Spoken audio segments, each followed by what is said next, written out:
Hello students, good morning. This is standard 9th and our second poem, The Useful Plough. Plough નો અર્થ થશે હળ.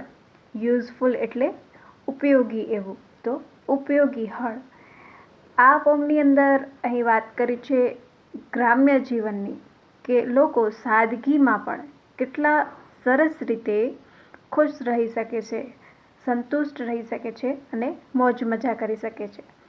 અને આ સાદગીની જે સંતુષ્ટિ છે તે કોઈ અન્ય કોર્ટિયર એટલે કે કોઈ દરબારી હોય જે સતત ચિંતામાં રહેતા હોય કે હવે આ કાર્ય કરવું છે, જે સતત વિચારશીલ હોય, સતત કાર્ય અલગ અલગ કાર્ય કરતો હોય, તે ખુશ રહી તેના કમ્પેરમાં આ જે ગ્રામ્ય જીવન છે તે ખૂબ જ ગ્રામ્ય જીવનના લોકો છે તે ખૂબ ખુશ રહી શકે છે.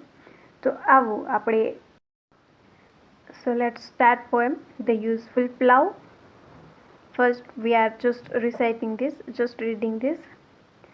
A country life is sweet in moderate cold and heat. To walk in the air, how pleasant and fair.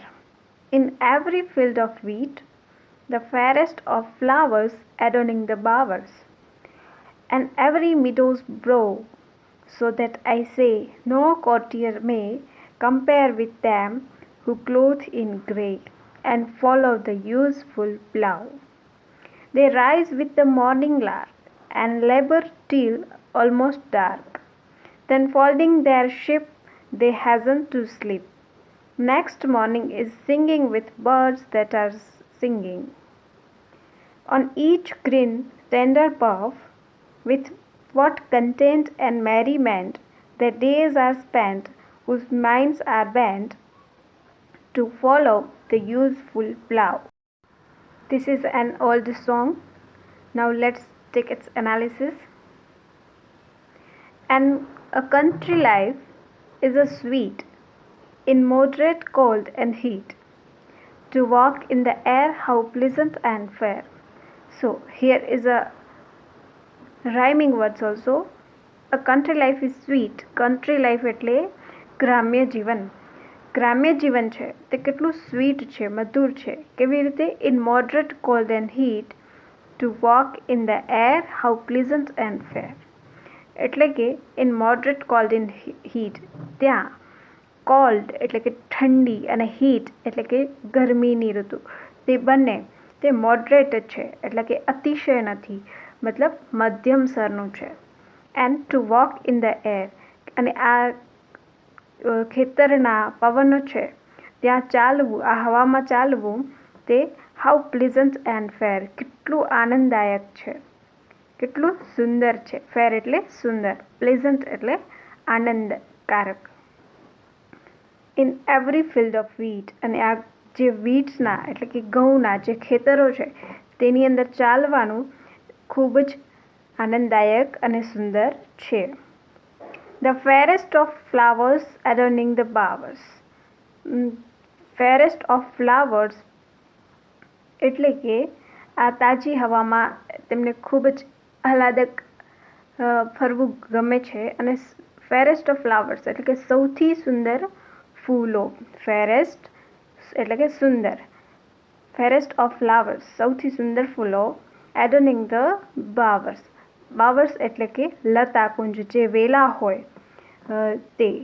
એડોનિંગ the બાવર્સ, અને આ સુંદર ફૂલો છે તે લતાકુંજ એટલે કે જે વેલા છે તેને વધુ સુંદર બનાવે છે.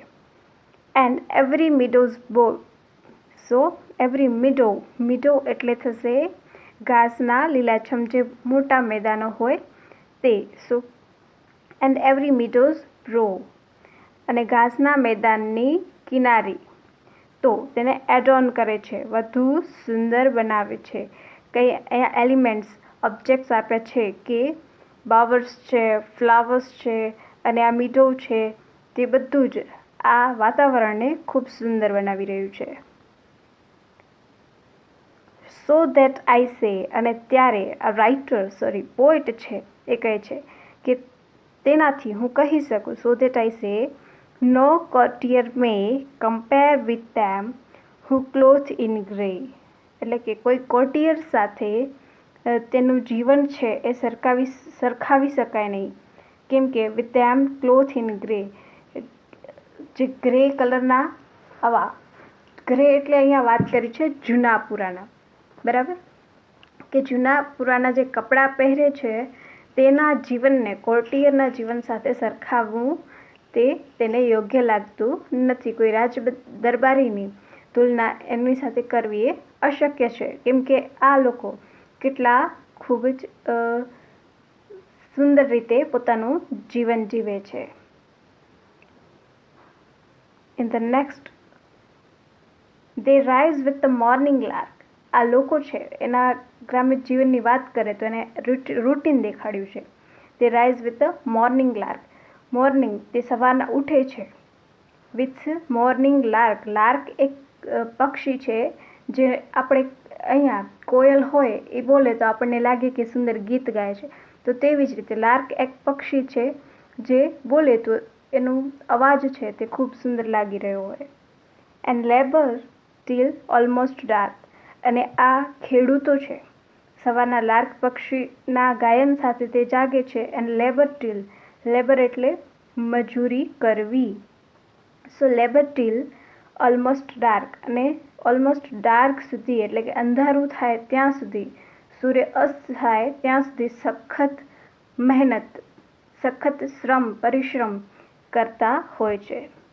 દેન ફોલ્ડિંગ ધેર શિપ. અને ત્યાર પછી તે પોતાના શિપ છે, ગેટાઓ છે, તેને ફોલ્ડિંગ એટલે કે તેના જે વાળા હોય તેની અંદર પૂરે છે. દે હેઝન ટુ સ્લીપ. અને ત્યાર પછી તે સુવા જાય છે. હેઝન એટલે ઉતાવળથી, ઝડપથી. અને કેમ કે રૂટીનની અંદર તે આખો દિવસ પરિશ્રમ કરે છે, થાકે છે, તો તેનાથી તે ઝડપથી સુવા ચાલ્યા જાય છે. Next morning is ringing with birds that are singing. અને ફરી બીજો દિવસ છે, next morning is ringing with birds. અને આવી જ રીતે ગાતા પક્ષીઓ છે, કલરવ કરતા પક્ષીઓ છે, તેની સાથે તેની સવાર પડે છે. On each green tender buff. અને આ પક્ષીઓ ક્યાં બેઠેલા હોય છે? કોમળ ડાળીઓ પર, લીલી. On each green tender bough. Tender એટલે ખૂબ જ કોમળ.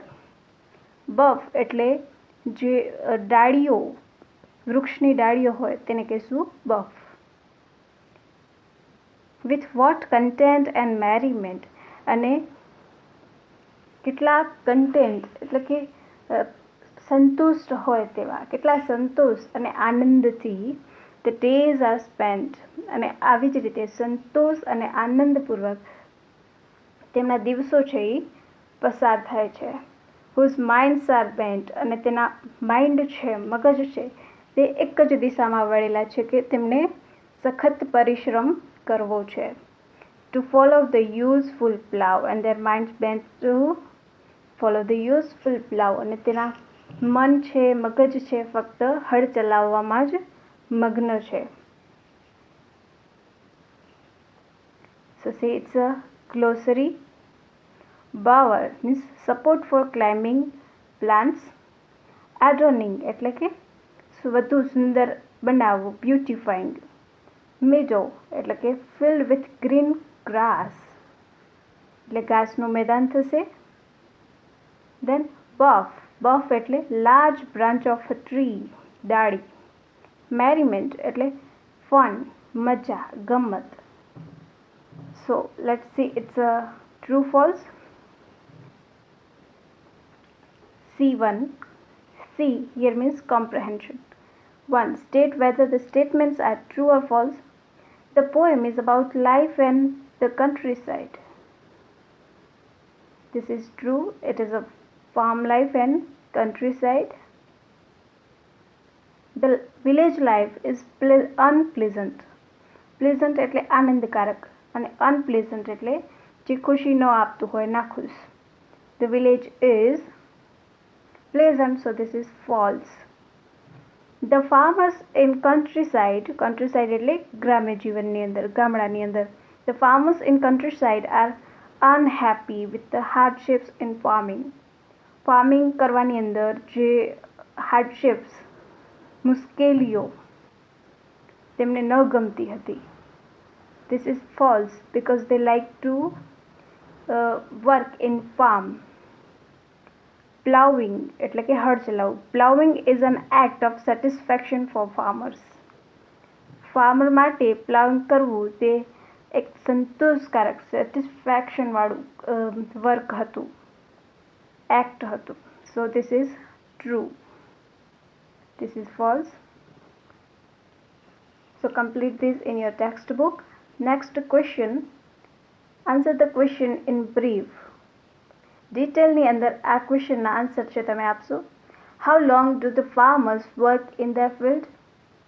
How long એટલે કેટલા સમય માટે તે farmers છે તે ફિલ્ડની અંદર વર્ક કરતા હતા. The farmers work from early morning to evening in their fields. Early morning to evening. So this is the answer.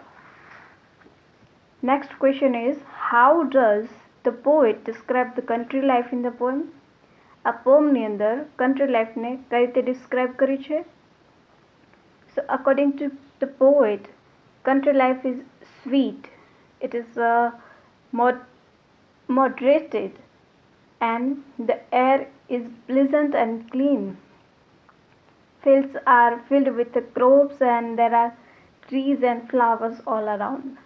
You can write in your words also. What makes the morning pleasant for the farmers? Farmers ની સવાર છે એ ખુશ કોણ બનાવતું હતું? The sweet singing of the birds in the trees makes the morning pleasant for the farmers. The sweet singing birds. Okay, so the sweet singing birds makes the morning pleasant for the farmers. You can write this. So complete this in a textbook. This question you will write in your notebook.